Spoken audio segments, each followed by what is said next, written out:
ये कहानी 35 साल के राजीव की है।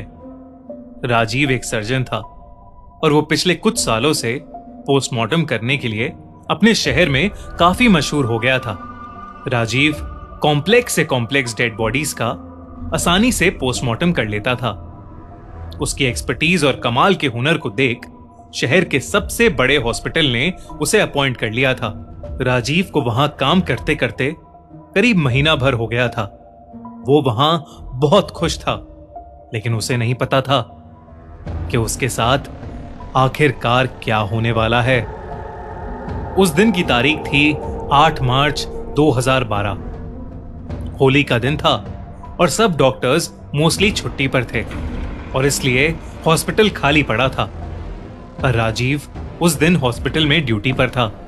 हर रोज की तरह वो हॉस्पिटल आया और सीधा पोस्टमार्टम रूम में चला गया और उसने अपना काम शुरू कर दिया।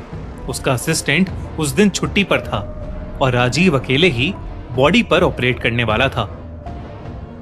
उसके सामने एक लड़की की भयानक बॉडी थी और उस लड़की का चेहरा इतनी बुरी तरह से जख्मी था कि राजीव से भी देखा नहीं जा रहा था। काफी कोशिशों के बावजूद भी राजीव को उसकी मौत की वजह पता नहीं लग पा रही थी।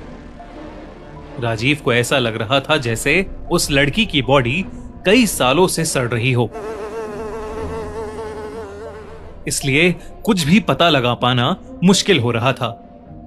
राजीव उसकी बॉडी को ऑपरेट कर ही रहा था, लेकिन जैसे ही वो उस लड़की की गर्दन के पास अपना नुकीला सर्जिकल नाइफ लेकर गया, उस लड़की की आंखें एकदम से खुल गईं। ये देखकर राजीव के हाथ से वो नाइफ गिर गया और वो तुरंत पीछे हो गया। राजीव पिछले 7 सालों से लोगों की बॉडीज का पोस्टमार्टम कर रहा था। कई बॉडीज जिनकी हालत पुलिस भी नहीं देख पाती थी, उन्हें भी राजीव बड़ी आसानी से ऑपरेट कर लेता था। पर जो उसके साथ उस रात हुआ, वो उसने जिंदगी में पहले कभी एक्सपीरियंस नहीं किया था। कुछ दूर खड़े होकर वो बस उसकी बॉडी को घबरा कर देख रहा था। उस लड़की की आंखें अब बंद थीं और वो बॉडी एक लाश की तरह बस वहां पड़ी हुई थी।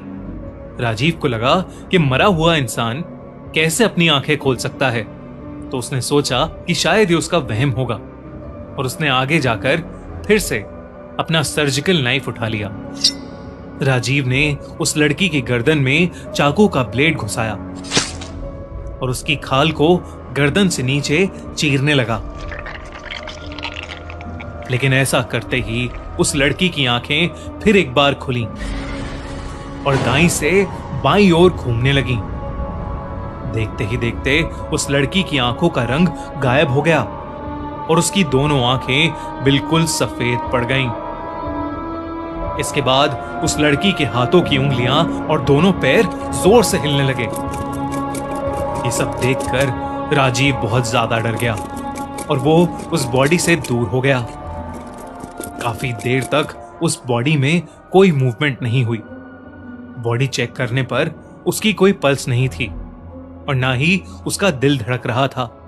लेकिन फिर क्यों उसकी बॉडी मूवमेंट दिखा रही थी? एक साइंटिस्ट होने की वजह से राजीव अपने साथ हो रही घटनाओं की मेडिकल एक्सप्लेनेशन खोज रहा था, इसलिए उसने उस लड़की की फाइल को फिर से देखना शुरू किया। पर जैसे ही राजीव ने फाइल खोलकर उस लड़की का नाम ध्यान से पढ़ा और उसकी तस्वीर देखी, उसके रोंगटे खड़े हो गए और वो फाइल उसके हाथ से मानो उछल के कहीं दूर गिर गई। राजीव के चेहरे पर बुरी तरह पसीने छूटने लगे। वो लड़की और कोई नहीं बल्कि राजीव की मेडिकल कॉलेज की लवर प्रिया थी। लेकिन इससे पहले कि राजीव कुछ समझ पाता, उसके गले को किसी ने पीछे से पकड़कर दबाना शुरू कर दिया। राजीव ने पीछे मुड़कर देखा तो प्रिया की लाश वहां खड़ी उसका गला दबा रही थी। कमरे में जल रही लाइट्स जोर जोर से फ्लिकर करने लगी। राजीव को समझ नहीं आ रहा था कि वहां क्या हो रहा है। राजीव चीख भी नहीं पा रहा था। उसने किसी तरह अपने पास में रखा अपना सर्जिकल नाइफ उठाया और उस लड़की के हाथों पर कट्स मारने लगा। पर वो लड़की अपनी सफेद आंखों से बस राजीव को घूरे जा रही थी और उसका गला दबाए जा रही थी। देखते ही देखते उस लड़की का रूप ही बदल गया। उसके बिखरे काले बाल हवा में लहराने लगे और वो जोर जोर से हंसने लगी, जैसे उसका कोई पुराना बदला पूरा हो गया हो। ऐसा लगने लगा था कि वो कोई लाश नहीं, बल्कि कोई बहुत ही भयानक आत्मा है। राजीव ने अपने आप को छुड़ाने की बहुत कोशिश की, लेकिन वो कुछ ही देर में हिम्मत हार गया और उसकी आंखें बंद हो गईं। कुछ देर बाद जब राजीव की आंखें खुली तो उस हॉस्पिटल का पीएन उसके पास एक पानी का ग्लास लिए खड़ा था। उस पोस्टमार्टम रूम में अब किसी लड़की की बॉडी नहीं थी और उस पीएन ने बताया कि कोई भी बॉडी उस पोस्टमार्टम रूम में उस दिन नहीं भेजी गई थी। उसने यह भी बताया कि उसे अचानक से पोस्टमार्टम रूम से राजीव के चीखने की आवाज सुनाई दी। वो जल्दी से जब पोस्टमार्टम रूम में आया तो उसने देखा कि राजीव खुद ही अपना गला दबा रहा था और अपना गला दबाते दबाते ही वो बेहोश होकर नीचे गिर गया था। ये सब सुनकर राजीव शॉक था।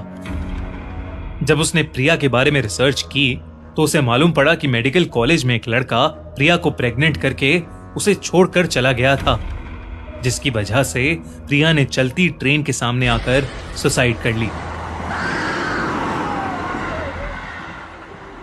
उसकी मरने की तारीख थी 8 मार्च 2002, यानी उस दिन से एग्जैक्टली 10 साल पहले। राजीव ये सब सुनकर हिला का हिला रह गया, क्योंकि वो लड़का और कोई नहीं बल्कि राजीव खुद था। उसी ने प्रिया को प्रेग्नेंट करके उसे छोड़ दिया था। उस दिन के बाद से प्रिया की वो खौफनाक आत्मा उसे जगह जगह पर दिखने लगी। वो एक साया बनकर राजीव के पीछे पड़ गई थी। प्रिया की आत्मा राजीव को खुदकुशी करने के लिए उकसाती रहती थी और एक दिन वही हुआ। राजीव इतना ज्यादा डर गया था कि उसने ट्रेन के आगे आकर अपनी भी जान दे दी।